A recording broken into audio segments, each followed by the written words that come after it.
যুবক রে, তোমার মা তোমাকে ডাকতেছে, তাড়াতাড়ি তুমি যাও। যুবক ছুটে গিয়ে দরজার কাছে দাঁড়িয়ে বলছেন, মা। কি বলতেছো?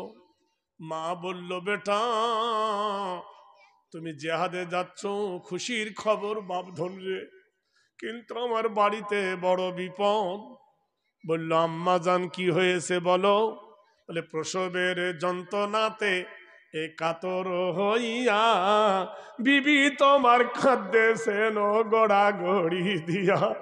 বাবা রে, তোমার বিবির বাচ্চা ভূমিষ্ঠ হচ্ছে, অর্ধেক বার হয়েছে, ভিতরেও ঢোকে না, বারও হয় না, মরণ অনিবার্য বোধহয় বাপরে, আর যাব না। তোমার বিবিটা মরে যাবে। হাদিস শরীফে এসেছে, কাল কিয়ামতের দিনে আরশের সামনে একটা মেয়ে দাঁড়াবে, আল্লাহর কাছে ফরিয়াদ করবে, আল্লাহ আমি আমি বড় কষ্ট করে সন্তান জন্ম দিয়েছি পৃথিবীতে, পৃথিবীর আলো বাতাস আমার এক হয়ে গিয়েছিল গো আল্লাহ, আমি চিত হয়ে শুতে পারতাম না, কট হয়ে শুতে পারতাম না, হাঁটতেও ভালোভাবে পারতাম না, ভালো মন্দ খেলে বমি হয়ে যেত, কখনো ডান দিকে যন্ত্রণা, কখনো বাম দিকে যন্ত্রণা, কখনো হজম হতো না, কখনো পাতলা পায়খানা হতো, পেটে বাচ্চা যখন হুড়া মারত, কলেজা বার হয়ে যেত। মৃত্যুর সঙ্গে লড়াই করে মৃত্যুকে হারিয়ে দিয়ে আমি বাচ্চা ভূমিষ্ঠ করেছিলাম। আল্লাহ, আমার ইজ্জতের গায়ে কেউ হাত দেয়নি, কিন্তু আমার বেটাকে ভূমিষ্ঠ করতে গিয়ে গোটাই কাপড় খুলে ফেলেছিলাম। আল্লাহ, আল্লাহ গো, স্বামী ছাড়া সোনার দেহ আমার কেউ দেখেনি, কিন্তু ডাক্তারে আমার পা ধরে আমার কলেজা ফেড়ে বাচ্চা বার করেছে, আমি সেদিন লজ্জা সংকোচ করি নাই। আল্লাহ গো, এক ফোঁটা রক্ত বার হয়ে গেলে আমার বাবা মা 10টা ডাক্তার দেখাতো, আমার গায়ে কেউ হাত দিলে আমার ভাইয়েরা তার হাত কেটে নিত। আমার এই বেটাটা জন্ম দিতে গিয়ে আমি কলসি কলসি রক্ত ঘর ভাসিয়ে দিয়েছি। আল্লাহ, রক্তে গোটাই মাটি ভিজে গিয়েছিল আমার বেটাকে ভূমিষ্ঠ করতে। সেই বেটা বড় হলো, লেখাপড়া শিখালাম, নিজের গার রক্ত পানি করে খাওয়ালাম, আমাকে মা বলে ডাকতো না। আল্লাহ, আমার যেই বেদনা তুমি ছাড়া কেউ জানে না, আজ কিয়ামতের দিনে আমি তোমার দরবারে বিচার চাই। মহান আল্লাহ বলবেন, মা তোমার প্রসব যন্ত্রণার কারণে আমি তোমাকে একটা হজের নেকি দান করেছি। সুবহানাল্লাহ বলুন জোরে জোরে। মা, আজকের দিনে তোমাকে 3টে জিনিস জিজ্ঞেস করব, যদি পাস করতে পারো, আল্লাহর জিকির করেছো, নামাজ রোজা করেছো? বললো হ্যাঁ। বলবে ঠিক আছে। স্বামীর সেবা করেছো? বললো হ্যাঁ। পর্দা ঠিক ছিল? হ্যাঁ। যাও যাও, বিনা কসুরে জান্নাতে চলে যাও। বেটাকে জিজ্ঞেস করবে, মার হক আদায় করেছো? সেই দিন বড় বিপদে পড়বো রে বন্ধু, তুমি আমি মা এত অমূল্য রতন। এজন্য জগতের মানুষের মা বাপের অবাধ্য কোনোদিন হইও না। যদি কারোর বাপ মরে থাকে, একবার কবর বাড়িতে গিয়ে দেখো, কত দামি দামি মানুষ এই বিবি গ্রামের ছিল রে, কত দামি দামি মাস্টার ডাক্তার হাজি ছিল রে, আজকের সেই মানুষগুলো কোথায় চলে গেছে? রূপ যৌবনে যদি থাকে অহংকার, গোরস্থানে গিয়ে দেখো হালতো থাকার। যদি অহংকার কোনোদিন থাকে, একবার কবর কেটে দেখবে। যদি কারোর মধ্যে গরম থাকে, ঘাড়ে কোদাল নিয়ে একবার কবর বাড়িতে যাবে। ও ভাই, তোমরা তো প্রতিদিন কবর কাটো, আমি একদিন কবর কাটি, দেখবেন তোমার দিল নরম হয়ে যাবে। ও ভাই, গোসল তো তুমি অনেকের দিয়েছ, আমাকে একদিন গোসল দিতে দাও। ও ভাই, তুমি তো কাফনের কাপড় কাটো, আমাকে একদিন কাফনের কাপড় কাটতে দাও। দেখবেন বন্ধুরে, দোস্তরে, জীবন তোমার পরিবর্তন চলে আসবে। দীক্ষা না দিলে শিক্ষা তুমি পাবে না। কত দাদু চলে চলে গেছে। যে দাদু বাপের বেটা হলে মাটিতে ফেলতে দিত না, দাদু চুমো খেত, সেই দাদু কবরে গেছে। ওই কদিন কবর জিয়ারত করতে গেছো, হায় রে যে দাদিমা নিজের মুখের ভিতরতে খাবার টানে নিয়ে মা মারতো, কিন্তু দাদি এসে বুকে জড়িয়ে ধরতো না? সত্যি করে বলো, ধরতো না? মা মেরেছে, দাদিমা এসে বুকে জড়িয়ে ধরছে, ধরে নাই? কত গাল মন্দ করেছে, দাদি বুকে টেনেছে, শুয়ে গেছে। ওই একদিন হতভাগা কবরের কাছে গেলে না, একবার কবরটা দেখে আসো। হাত্তা জুরতুমুল মাকাবির, কিভাবে নীরব হয়ে নিথর দেহটা কবরে নিষ্পন্ন হয়ে গেছে, কবর ভেঙে গেছে, একবার খবর নিলে না। যুবক বলছেন মা ডাকো কেন? বলে প্রসবের যন্ত্রণাতে এই কাতর হইয়া বিবি তোর কাঁদতেছেন গোড়া গড়ি দিয়া। বাবু রে তোর বিবি কাঁদতেছে, মরেও না বাঁচে না। সাহাবি কহিল মাতা শোনোনি কো তুমি, ডাক দিয়েছেন কোরআন কি করিব আমি। ওগো মা, ওগো মা, আমাকে কোরআন ডেকেছে। বিবির বাচ্চার থেকে দামি, মা বাপের থেকে বেশি দামি আল্লাহর কোরআন গো মা। আমি কোরআন জিন্দা করার জন্য দাওয়াত গ্রহণ করেছি। মাকে বেটা বুঝাচ্ছে, ও মা আমি যদি না যাই তবু তোমার বিবি বৌমার কিছু হবে না, আর আমি গেলেও কিছু করতে পারবো না। ভালো মন্দ কার হাতে? জোরে বলুন। কিন্তু মা একটা ডাক্তার দিয়ে পাঠাচ্ছি, এই পৃথিবীর ডাক্তার নাই, মহা ডাক্তার। ওয়ানুনাজ্জিলু মিনাল কোরআনি মা হুয়া শিফাউ ওয়া রাহমাতুল লিল মুমিনিন। পানি জায়গা আছে?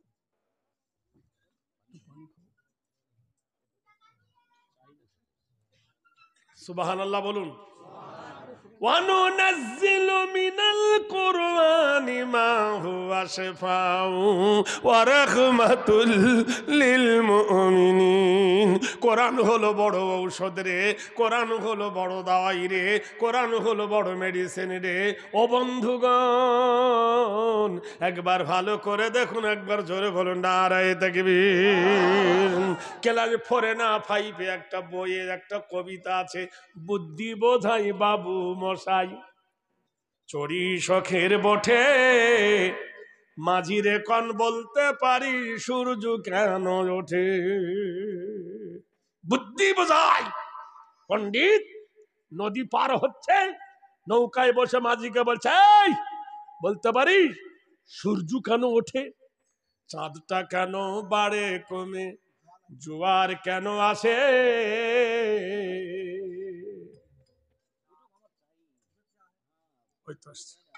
কথা কম বলো, ঠিক আছে। পানি খেতে খেতে সুলুকটা দিয়ে দিচ্ছি। মাঝি বলছে ভাই আমি কি লেখাপড়া জানি? বাবু তখন বলছে সারা জীবন তুই মল্লি রে ওই খাটি, জ্ঞান বিনা তোর জীবন খানা চারা না মাটি। যা। মাঝি বলো তাই হলো। খানিক বাদে পণ্ডিত কয়ে বলতো রে ওই বুড়ো, কেন ওই নীল দেখা যায় ওই আকাশের চূড়ো, বল। মাঝি বলছে ভাই বুদ্ধি আমি জানো তো, আমাকে কেন বুদ্ধি বোকা বলছো, আমাকে কেন তুমি ঠকাচ্ছ? আমি জানি না বললাম তো, পরে তোর জীবন আতা নামিছে। খানিক বাদে বলছে বল জোয়ার কেন এটা সেটা বল। তখন প্রশ্ন করছে, তো বলছে আমি জানি না। বলছে তোর জীবন 12 আনা মিছে। ক আনা গেল? 12 আনা। খানিক বাদে ঢেউ উঠেছে, জল উঠেছে ফুলে, নৌকা তখন দোলা খাচ্ছে। তখন বাবু বলছে মাঝি মরবো নাকি আজি? তখন মাঝি বুঝো, মাঝি তখন বলছে সাঁতার জানো? তাহলে মাথা নাড়ে বাবু। বুদ্ধ মাঝি বলে বাবু এখন কেন কাবু, বাঁচলে পরে আমার বিচার, বাঁচলে পরে আমার হিসেব করো তুমি শেষে, এখন দেখি জীবনটা তোমার 16 আনাই মিছে। তুই কে? বলে আমি মাস্টার। তুই কে? আমি ডাক্তার। তুই কে? আমি হাকিম। তুই কে? আমি ব্যারিস্টার। তুই কে? আমি উকিল। কলেমা জানো? না। নামাজ জানো? বললে না। তা তোর এই হাকিম নিয়ে কি তুই গুড্ডির পানি খাবি? তোর জীবনটা 16 আনাই বেথা। যদি তুমি নামাজ না জানো, যদি তুমি কলেমা জানো, জোরে বল নারায়ে তাকবীর। তাহলে সুকুমার রায় কত বড় পণ্ডিত ছিলেন, কিশোর কবি, চিন্তা করে দেখেন। আমি অফ টাইম এই কবিতাগুলো দেখি, বিভিন্ন কবিতা আমার বুকে, এত কবিতা আছে তা সারা রাত একটা করে গাইলে ফুরাবে না। কিন্তু কবিতা দিয়ে তো আমার নেকি হবে না, কথা বলছেন কিনা? সারাদিন যদি ওয়াজ করি আর কোরআন যদি না পড়ি তো 4 আনা নেকি হবে না। একবার যদি পড়ি আলিফ লাম মিম, আলিফে হরফুন, লামে হরফুন, মিমে হরফুন। আলিফে 10 নেকি, লামে 10 নেকি, মিমে 10 নেকি। যে শুনবে সে নেকি পাবে, যে পড়বে সে নেকি পাবে। বলুন সুবহানাল্লাহ। বন্ধুরে, দোস্তরে, আজ কোরআন উঠে গেছে বলে আজ এই দুর্দশা। কোরআন পড়া ছেড়ে দিয়েছি, শোনা ছেড়ে দিয়েছি, কেসা কাহিনী নিয়ে পাগল হয়েছি। কিন্তু যেখানে আল্লাহর নবীর চরিত্রকে আম্মা জানকে জিজ্ঞেস করা হলো, ওগো মা আয়েশা সিদ্দিকা, আপনি বলুন বিশ্ব নবীর চরিত্র কেমন? হযরত আম্মা জান আয়েশা সিদ্দিকা বললেন, তোমরা কোরআন পড়ো যেমন। 30 পারা কোরআন দিয়ে নবীর চরিত্র। হাদিসে এসেছে একদিন রাত, সুবহানাল্লাহ বলুন, এশার নামাজ পড়ে নবী আয়েশার ঘরে ঢুকেছেন, উম্মুল মুমিনিনের ঘরে, আয়েশার ঘরে।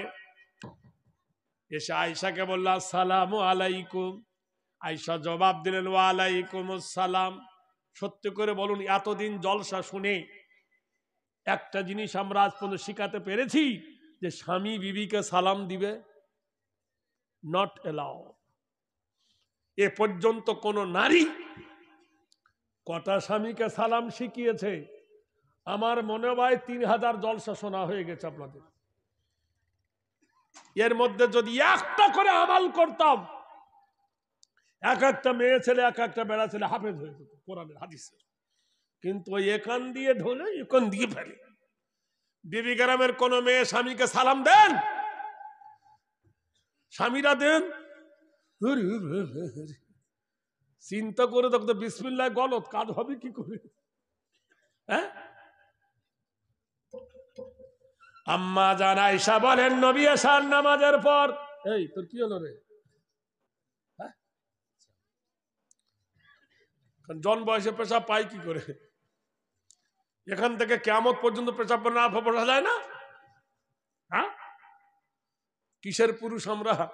যারা সুগারের রোগী ওদের না হয় একটু অসুবিধা আছে, আর বুড়ো লোকের একটু ঠান্ডার সময় হয়।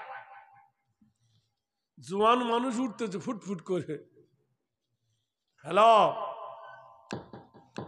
আম্মা জান আয়েশা বলেন, এশার নামাজের পরে নবী আমার ঘরে তশরিফ আনলেন। বলে, আসসালামু আলাইকুম ইয়া হুমায়রা।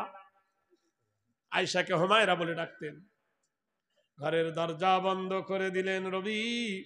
আকাশের দিকে লক্ষ্য করে নবী বলছেন, ওয়াহুয়াল্লাযী ফিস সামাই ইলাহুন ওয়া ফিল আরদি ইলাহুন ওয়া হুয়াল হাকীমুল আলীম। 2000 হাদিসের বেশি হাফেজ ছিলেন মা আয়েশা।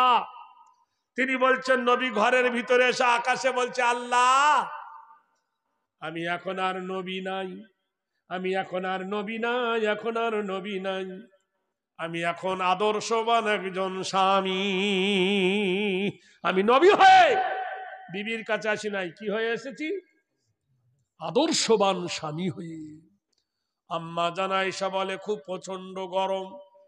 নবীর ঘরে তো তখন কারেন্ট ছিল না, সে সময় আবিষ্কার হয় নাই। প্রচন্ড গরমের কারণে আমি আয়েশা ঘেমে গেছি। আল্লাহর নবী মাথার রুমালটা দিয়া আমার মুখ মুছায়ে দিলেন। আদর্শ দেখেন, স্বাবলম্বী দেখেন। নবী নিজের মাথা রুমালটা দিয়ে কার মুখ মুছাচ্ছেন?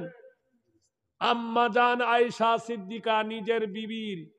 আপনার তো খুব নবী আল্লাহ, কোনদিন বিবির মুখ মুছিয়ে দিয়েছেন যে ওরে সকিনা খেটে খেটে তোর জীবন কয়লা হয়ে গেল, তোর মুখটা একটু মুছিয়ে দি, ওদিকে নাই? কি আদর্শ! এরাই বলে আমরা জান্নাতে যাব, জান্নাতে ঘোড়ার ডিম পাবি। নবীজি সুবহানাল্লাহ, মা আয়েশা বলেন যখন আমার মুখ মুছে দেয় নবী, আমার তখন খুব হাসি পায়। কি পায়?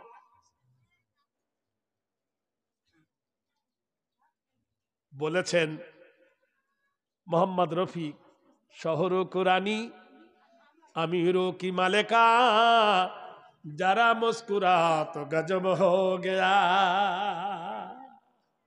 বিবির মুস্কি হাসি স্বামীর জন্য আনন্দদায়ক, বলুন সুবহানাল্লাহ। হযরত আম্মা জান আয়েশা বলেন নবী যখন রুমাল দিয়ে আমার মুখ মুছিয়ে দেয় তখন আমার খুব হাসি পাচ্ছে। আল্লাহর নবী আয়েশার কপালে চুম্বন দিলেন, বুকে জড়িয়ে ধরেছেন। আম্মা জান বলে নবী আমাকে, যারা মসজিদে গেছেন নববী জিজ্ঞেস করবেন হাজীদেরকে, মসজিদে নববীর হজরার একটা গেটের নাম হলো বাবে জিবরিল। বাবে জিবরিল, ওইখানে এসে জিবরিল বলে আসসালামু আলাইকা ইয়া রাসূলুল্লাহ। আল্লাহর নবীর ঘরে বিনা পারমিশনে জিবরাইলের অর্ডার না, দরজার গেটে বলছে আসসালামু আলাইকা ইয়া রাসূলুল্লাহ। নবী বলছেন ও জিবরিল, আমি তো আল্লাহর কাছে ছুটি নিয়েছি, আমি বলেছি নবী নাই, আমি এখন আমার আদর্শবান বিবির কাছে এসেছি, এই সময় কেন তোমার আগমন? জিবরিল বলেন ইয়া রাসূলুল্লাহ, আমি আল্লাহর বিনা হুকুমে আসি না, আর নবীদের কথা আল্লাহর কাছে নিয়ে যাই, আল্লাহর কথা নবীর কাছে নিয়ে আসি, আমি নাজালা বিহি রুহুল আমিন, আমি আল্লাহর হুকুম বাহক জিবরিল। ওগো দয়ার নবী, আপনার বিবির যখন মুখ মুছায়েছেন আকাশের ৭০,০০০ ফেরেশতা চিল্লায়ে উঠেছে নারায়ে তাকবীর। ওগো আল্লাহর নবী, যখন আপনার বিবি হেসে ফেলেছে, আমার আল্লাহ ডাক দিয়ে বলল জিবরিল যা আমার কোরআন নিয়ে আমার নবীর কাছে পৌঁছে দে। আমার নবী ছুটি নিয়েছিল কিন্তু আমি আল্লাহ ছুটি গ্রহণ করি নাই, যা আমার নবীকে বল হুন্না লিবাসুল্লাকুম ওয়া আনতুম লিবাসুল্লাহুন্না। কোরআন নাযিল হলো, আমি নারীকে পুরুষের পোশাক বানালাম আর পুরুষরা নারীরও পোশাক বানালাম। নারী বিনে পুরুষের সুখ নাই, পুরুষ ছাড়া নারীরও সুখ নাই। যাও জিবরিল কোরআন নিয়ে এসো। ও নবী তাই কোরআন নিয়ে এসেছি নবী, তাই আমার আগমন। বন্ধুরে দোস্তরে, মা ডাকতেছে প্রসবের যন্ত্রণা, বেটা বলছে মা যাও ফাসায়া কফি কাহুমুল্লাহু ওয়া হুয়াস সামিউন আলীম। মা গো এক গ্লাস পানি নাও, মা গো একটু গুড় নাও। আগেকার দেখবেন গুড় পড়া পানি পড়া খেয়ে মেয়েদের বাচ্চা হতো, এখন ইমান হারা হয়ে গেছে, ট্যাবলেট খা না তো ডাক্তার বাড়িতে যা। ডাক্তার বলছে নরমালে না গরমালে, নরমালে না গরমালে। মেয়েটা বলছে আর সহ্য হয় না, কেটে ফেল। কেটে ফেলে বাচ্চা বার করে নিল। এরকম হচ্ছে না? হচ্ছে না? মা পানি পড়া নিয়ে যাও, যদি খুব ব্যথা করে পেটের উপরে হাত রেখে বলবে ওয়াবিল হাক্কে আনজালনাহু ওয়াবিল হাক্কে নাযালা ওয়া মা আরসালনাকা ইল্লা মুবাশশিরান ওয়া নাযীরা। বন্ধুরে যাও, মা গো ওষুধ দিয়ে দিলাম। যেই মা ওষুধ নিয়ে চলে গেল, সাহাবারা সেজে গুজে চলে গেল, যার নাম হলো মসজিদে কোবা।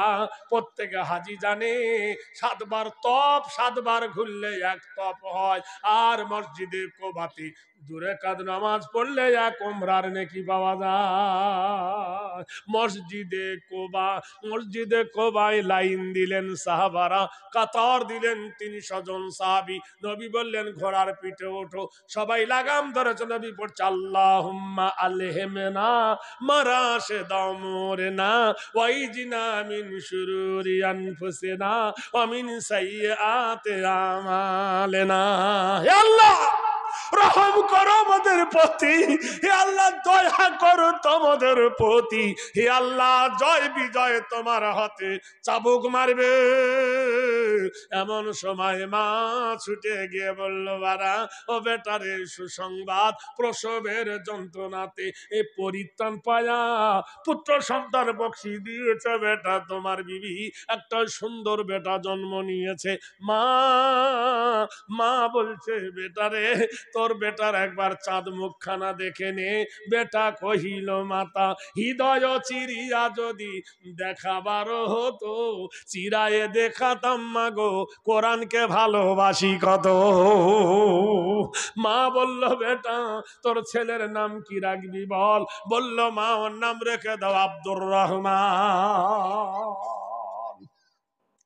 ঘোড়ার উপরে উঠে বললে, বিসমিল্লাহি মাজরিহা ওয়া মুরসাহা ইন্না রাব্বি লাগাফুরুর রহিম।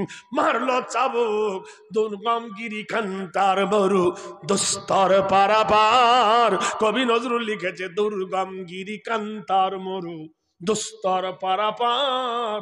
লঙ্ঘিতে হবে রাত্রি নিশীতে, যাত্রীরা হুঁশিয়ার। সিঁড়ি আছে পালকে ধরিবে হাল, কে আছে জুয়ান হও ভাগুয়ান। ডাকিছে ভবিষ্যৎ, এ তুফানে ভারী দিতে হবে পারি। আছে কারে হিম্মত, নারায়ে তাকবীর। সমস্ত মালুক অন্তর্বেগ, দুর্গমগিরি পাহাড় ভেঙে সাহাবাদের অভিযান চলেছে।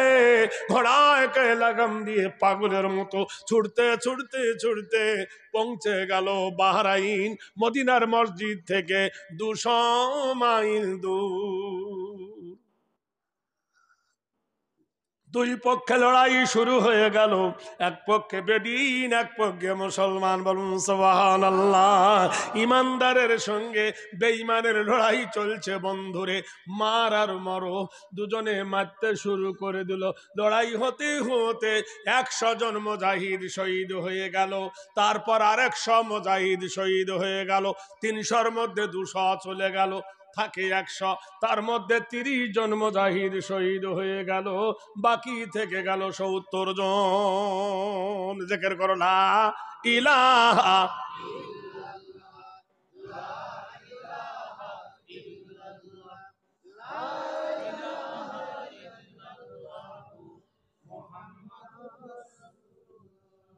কি ভক্তি দেখেন।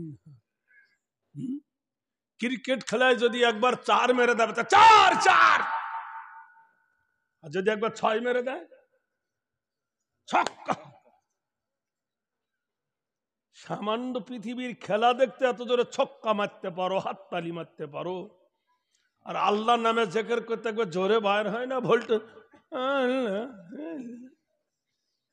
লা ইলাহা ইল্লাল্লাহ, লা ইলাহা ইল্লাল্লাহ। এই কলেমাই প্রথম বল, এই কলেমাই শেষ সম্বল। তৃপ্ত পায়ে কঠোর ঘায়ে ধ্বংস করি গায়রুল্লাহ। বলো লা ইলাহা ইল্লাল্লাহ, লা ইল্লাল্লাহ। এই কলেমা বিপ্লবী ভাই, ভয় করি না আর কারো। এই কলেমা বিপ্লবী ভাই, ভয় করি না আর কারো। ভয় করি না, ভয় করি না, আসুক না বান ঝড় আরো। বদর উহুদ খন্দকে জয় এনেছি 10 দিকে। জালেম জনের প্রাসাদ চিরে ধ্বংস করি গায়রুল্লাহ লা ইলাহা ইল্লাল্লাহ লা ইলাহা ইল্লাল্লাহ। চল ছুটে চল জিহাদে, পড় কেটে পড়ু নিনাদে, জীবন দিব জীবন দিব ভরসা মোদের এক আল্লাহ লা ইলাহা ইল্লাল্লাহ লা ইল্লাল্লাহ লা ইল্লাল্লাহু মুহাম্মাদুর রাসূলুল্লাহ। সন্ধ্যা হয়ে এলো, 230 জন মুজাহিদ শহীদ হয়ে গেল, 70 জন বন্দী হলো। বুখারী শরীফের 2য় খণ্ডের হাদিস। রাতের বেলায় বন্দী করে 70 জনকে জেলখানায় ভরা হলো। বাদশাহ ইহুদি রাতের বেলায় বলল, দাঁড়া, তোরা কেমন মুসলমান পরীক্ষা করো। রাতের বেলায় বলল, তোমাদের দাওয়াত, খানা খেতে দেব। সাহাবারা নীরব। তাদের সামনে দেওয়া হলো গোশ, একজনেও গোশ খেলো না। বাদশা জিজ্ঞেস করছে, আচ্ছা বলো আমার গোশ কি করেছে, তোমরা তো আমাদের মেহমান। ও বললেন, জাহাপনা গো, আমাদের কোরআন বারণ করেছে, ওয়ামা উহিল্লা বিহি লিগাইরিল্লাহ, আল্লাহর নাম ছাড়া কোনো পশু যাবে হলে মুসলমানের খাওয়া যাবে না। কুরবানির দিন এত হুড়াহুড়ি যে জবাই করে দোয়া পড়ার টাইম পর্যন্ত পায় না। ও বলে আমর দি, ও বলে আমর দি, এদিকে টানে ওদিকে টানে, গুডুম ভ্যা। সারা বছর সহ্য করতে পারলে আর একটা গরু কি দুম্বা ছাগল জবে করবে, ইমাম সাহেবকে খুতবা তো দূরের কথা, দোয়াটা পড়তেও টাইম দেবে না। দেয় গো দেয়, সবাই চায় আমার আগে হোক, আগে গোশ খাবো। কুরবানি কি গোশ খাওয়ার জন্য দিয়েছিলেন না আল্লাহকে রাজি করার জন্য? তা আল্লাহকে যদি রাজি করার জন্য, তো অত হোড়াহুড়ি কেন? আল্লাহ বাদার পিছে করলে করবে না নাকি? ইমানের দুর্বলতা। ভাইরা আমার, এরা বললাম আমরা গোশ খাবো না। আল্লাহর নাম ছাড়া কোনো পশু জবে করলে গোশ খাওয়া যাবে না। তাহলে রুটি খাও, তো বেনামাজির হাতে রুটি খাবো না। আমার হাতে যদি দেয় মুরগির গোশ, সুদখোর করে বুঝবো না, আগে 14 নম্বর গোডাউন ভর্তি করবো। কার বাড়ি ভালো খবর, তোর বাড়ি তো আগেই যাবো। কি ভাই কথা বলছে না কেন মামা? এই জন্য আমাকে আধা লোক দেখতে পারেন যে শালা শুধু বাঁশ দেয়। হক কথা বললে তিতো লাগবে, আর মোনাফেকের কথা মিষ্টি লাগবে। কথা বোঝেন কিনা? যে মোনাফেক, ওর কথা কি লাগবে, আর হক কথা যে বলবে তিতো লাগবে। আল হক কবুর, হক কথা তিতো।